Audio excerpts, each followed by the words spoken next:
But no.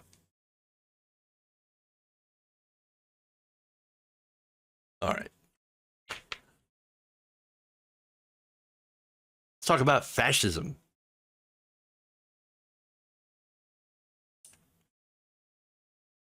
It appears that fascism has once again come to Italy with the victory of the far-right coalition government headed by a party known as the Brothers of Italy. Their leader, Giorgia Meloni, is set to become the country's prime minister following Sunday's snap election. Jake Johnson of Common Dreams writes that Meloni had defeated a fragmented center-left and is now setting the stage for a viciously xenophobic and anti-democratic Italian government. It's like in the 1930s. Great. History is repeating itself. Now, the alliance of Meloni's party, Matteo Salvini's The League, and former Prime Minister Silvio Berlusconi's Forza Italia, won roughly 43% of the vote in early tallies, with Brothers of Italy winning around 25% in the low turnout contest. So I think that's important to note. Low turnout. Results counted thus far indicated that the right-wing coalition had failed to garner enough support to amend Italy's constitution, which I suppose is one silver lining. But still, the fact that you have a fascist coalition, right-wing government, that's still yikes. That's very much yikes. Now, for Meloni, she has rejected the fascist label, but her party has its roots in the neo-fascist movement that had emerged following the death of dictator Benito Mussolini. Meloni was a youth member of the Italian social movement, which was created by former members of Mussolini's National Fascist Party. So now, of course, we have noticed, I'm sure you have noticed, I know I have, that fascists tends to brand themselves as not being fascist, but being populist and pro-worker. Turns out being fascist is a bit of a toxic label these days, but make no mistake, when you drill down to their policy positions, they're deeply fascistic. There's a focus on attacking the LGBTQ community, George Soros being anti-immigrant, and claiming that, by the way, combining some of those, a great replacement theory, bringing in immigrants, which is financed by the Jews. So these people are deeply anti-Semitic, and yes, Looney Tunes in their belief when it comes to conspiracy theories, but again, their ideologies are incredibly hateful. So now, how do they keep winning then? Again, when fascists shouldn't be popular, we've already seen what happens when you have fascist governments that get into power. So how do they win? How do they keep winning? Well, DiEM25, a pan-European progressive movement co-founded by former Greek finance minister Yanis Varoufakis, weighed in and said that, quote, for too many years, Italy has been stuck in a cycle, a merry-go-round, in which power is passed up between failed career politicians, unelected technocrats, and opportunistic populists, or fake populists in this case, or in all these different cases. If you're a right-winger and you claim to be a populist, you're not a populist. You're a demagogue. Now, Varoufakis continues by saying, one of these populists is an openly fascist one, is now set to become the country's new leader. But there's a little bit more detail, and for that, I'm going to go to what Chris Hedges wrote about this in Common Dreams. And he writes, extremism is the political cost of pronounced social inequality and political stagnation. Demagogues who promise moral and economic renewal, vengeance against phantom enemies, and a return to lost glory rise out of the morass. Hatred and violence, already at the boiling point, are legitimized. A reviled ruling class and the supposed civility and democratic norms it espouses are ridiculed. Does any of that sound familiar right now? Can you see any place maybe around us is like going in that direction or has been in that direction for a while?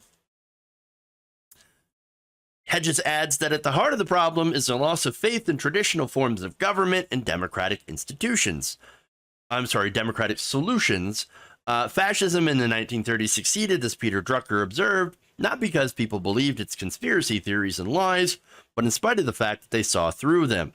Fascism thrived in the face of a hostile press, a hostile radio, hostile cinema, a hostile church, and a hostile government, which entirely pointed out, and this is an example of course, in 1930s Germany, pointed out the Nazi lies, the Nazi inconsistency, the unattainability of their promises, and the dangers and folly of their course.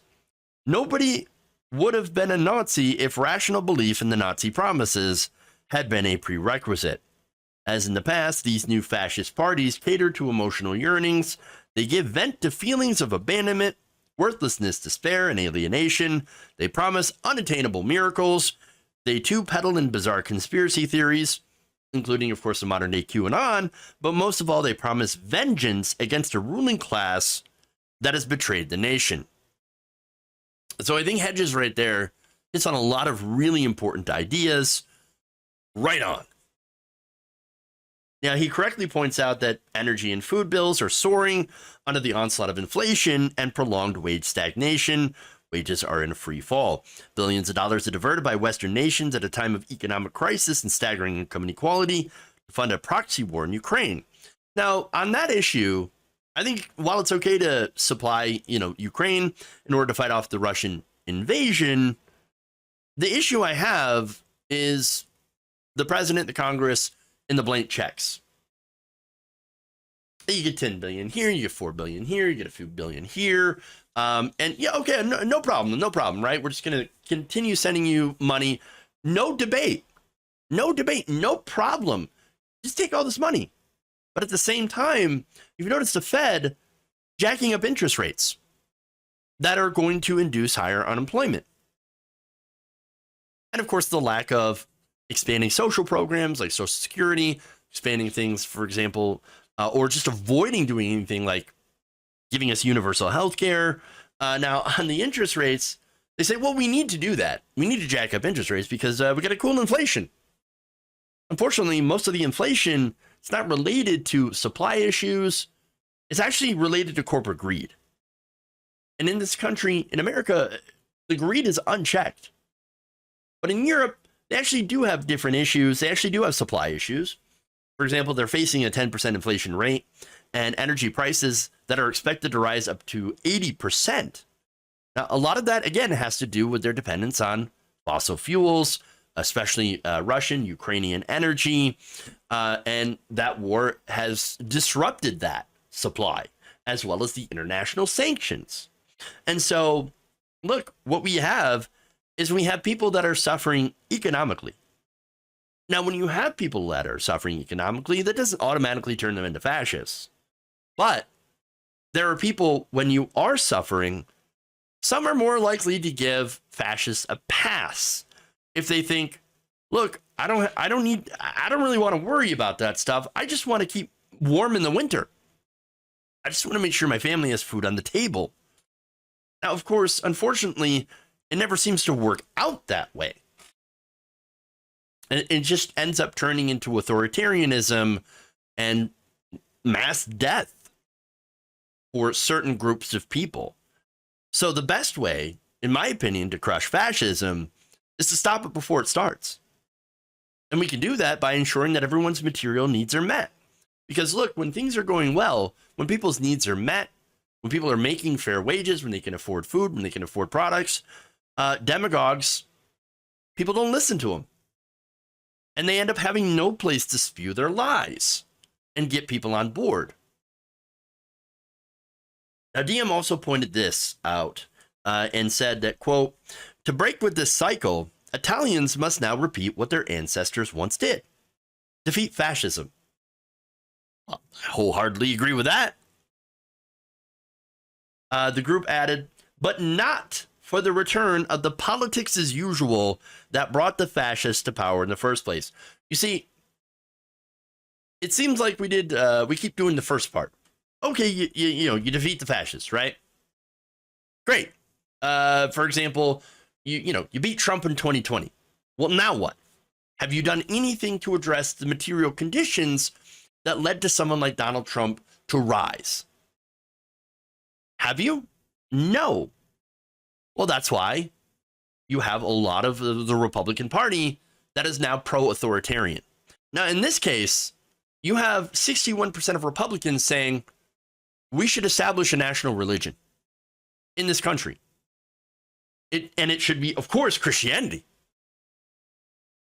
They want to, even though they know that it's against the Constitution, they want a theocracy in this country. They identify themselves now as Christian nationalists. That is a huge danger. And that is a result of us not trying to solve those economic issues that gave rise to Trump in the first place. And by the way, Hillary Clinton out there saying, oh, the election of this incredibly far-right person. Well, I mean, it's a woman that has been elected as prime minister. And so, she's breaking ceilings. Yeah, but she's also a fascist. I think that's way more relevant here. And yet Clinton, celebrates this as like, hey, look, she's breaking ceilings, much like I wanted to. No, that's not. Oh my God, it's incredibly frustrating because again, you have corporate Democrats that are the ones that continue to refuse to try to solve those problems, and the right wing taking advantage of that to push Christian nationalism. So. Now, getting back to Varoufakis, who argued on Monday, the far-right surge to power in Italy also represents another quote-unquote colossal failure by the European establishment and its disastrous economic policies that have worsened inequality for the benefit of the elites. Yesterday's Italian election signaled the absorption by the European and NATO establishment of Italian neo-fascism. Unfortunately, we've seen this happen as well in places like Hungary, who are now run again by right-wing fascists. The specter of fascism may once again be hovering over Europe, but as in Greece, it is now fully integrated and continues its misanthropic work within the oligarchic European establishment. Unfortunately, this is true, and it's incredibly scary, absolutely disastrous, and unfortunately, entirely preventable.